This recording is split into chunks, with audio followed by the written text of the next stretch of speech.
आता पाहूया टॉप 9 मोठ्या बातम्या।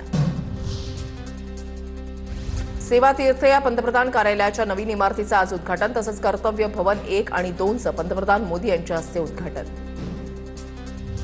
स्थानिक निवडणुकांमुळे भाजपच्या कार्यकारिणीचं भिजत घोंगडं कायम। मागील 8 महिन्यांपासून राज्यामधील भाजप नेत्यांच्या नावावर एकमत नाही।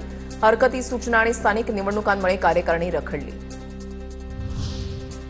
विधान परिषदेमधील राज्यपाल कोट्यामधील रिक्त जागा लवकरच भरणार असल्याची सूत्रांची माहिती। स्थानिक स्वराज्य संस्थांच्या निवडणुकांनंतर हालचालींना वेग, निवडणुकांमध्ये उल्लेखनीय कामगिरी करणाऱ्या व्यक्तींना प्राधान्य देण्याची शक्यता।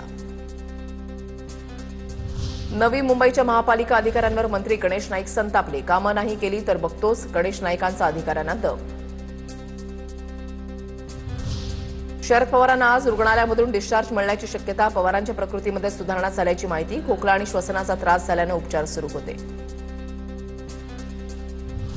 मुंबई बांगलादेशी अनधिकृत फेरीवाला मुक्त करण्यासाठी धोरण राबवणार। आज दुपारी 12 वाजता मुंबई पालिका मुख्यालयामध्ये बैठक। अनधिकृत फेरीवाल्यांच्या विरोधात महापौरांचा आक्रमक पवित्रा।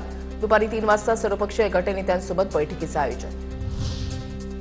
काँग्रेसचे माजी प्रदेशाध्यक्ष रणजित देशमुखांच्या विरुद्ध अटक वॉरंट जारी। धनादेश न वटवल्याच्या प्रकरणामध्ये न्यायाधीशांनी अटक वॉरंट जारी केलं। याचिकाकर्ते अतुल देवगडेंनी याचिका दाखल केली होती। मनसैनिकांकडून उत्तर भारतीयांना मारहाण प्रकरणाची बांद्रा कोर्टामध्ये आज सुनावणी। 2008 मधील रेल्वे भरती चाचणी परीक्षा दरम्यान उत्तर भारतीय विद्यार्थ्यांना मनसैनिकांनी मारहाण केली होती। या प्रकरणामध्ये मनसे अध्यक्ष राज ठाकरेंना अटक देखील झाली होती।